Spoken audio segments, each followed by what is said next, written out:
Ce podcast est destiné uniquement aux investisseurs et distributeurs professionnels.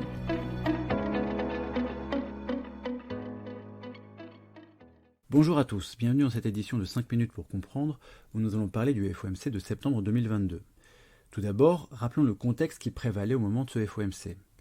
À la conférence des banquiers centraux de Jackson Hole fin août, Jérôme Powell avait fait passer le message très simple que la Fed continuerait à resserrer sa politique jusqu'à ce que le job soit fait, sous-entendu que l'inflation revienne à 2%, ce qui avait entraîné les marchés actions à la baisse et les taux longs à la hausse. Une quinzaine de jours plus tard, et quelques jours avant le FOMC, les prix à la consommation avaient surpris une nouvelle fois à la hausse. Le CPI pour le mois d'août était sorti à plus 8,3% en glissement annuel pour l'inflation totale et à plus 6,3% pour l'inflation sous-jacente. L'inflation était donc toujours assez proche de ses plus hauts niveaux depuis le début des années 80, malgré le fort reflux des prix de l'essence aux États-Unis durant l'été. Là aussi, l'impact de marché avait été très fort, avec une baisse des marchés actions et une forte hausse des taux longs. L'interprétation était que l'inflation serait élevée probablement plus longtemps que prévu, ce qui nécessiterait des taux directeurs élevés plus longtemps que prévu. Le contexte était donc le suivant, une inflation qui reste proche des plus hauts de 40 ans et une Fed qui affiche sa détermination à la combattre, quitte à pénaliser fortement l'économie. Alors, lors de ce comité, la Fed a relevé sa fourchette cible de Fed Funds de 75 points de base à 3,25% avec un communiqué quasiment inchangé et sans aucune dissension. Surtout, l'essentiel de la conférence de presse a été une sorte de suite du discours de Powell à la conférence de Jackson Hole. Il a d'ailleurs commencé la séance de questions-réponses en disant que son message n'avait pas changé depuis Jackson Hole. La substance de ce message est que la Fed va continuer à durcir sa politique, même si cela doit coûter en termes de croissance.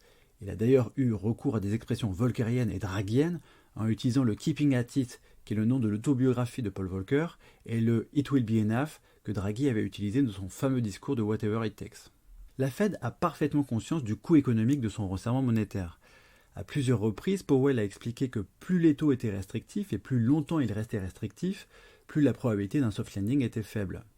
Cela s'en ressent très clairement dans les prévisions de croissance qui ont été coupées à la hache pour la troisième fois de suite.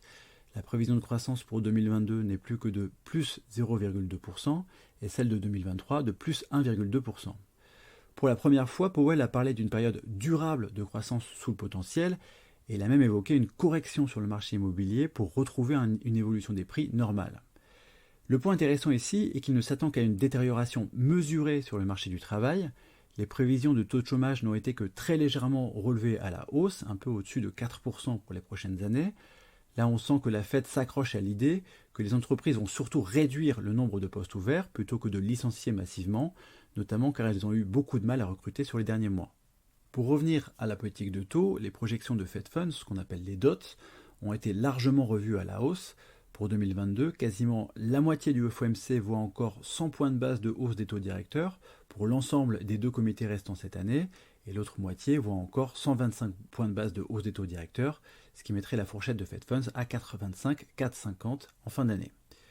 Une autre petite hausse de taux semble envisagée au début de l'année 2023, et pour la suite, les taux directeurs seraient baissés d'environ 1 point en 2024 et 1 point en 2025, mais il est difficile de s'y fier car la dispersion des projections est extrêmement forte.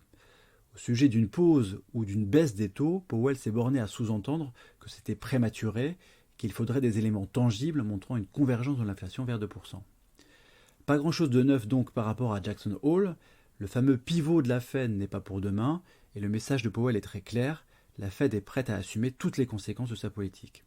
Merci de votre écoute et à bientôt. Communication promotionnelle non contractuelle. Les commentaires et analyses reflètent l'opinion de CPRAM sur les marchés et leur évolution en fonction des informations connues à ce jour. Du fait de leur simplification, les informations données dans ce podcast sont inévitablement partielles ou incomplètes.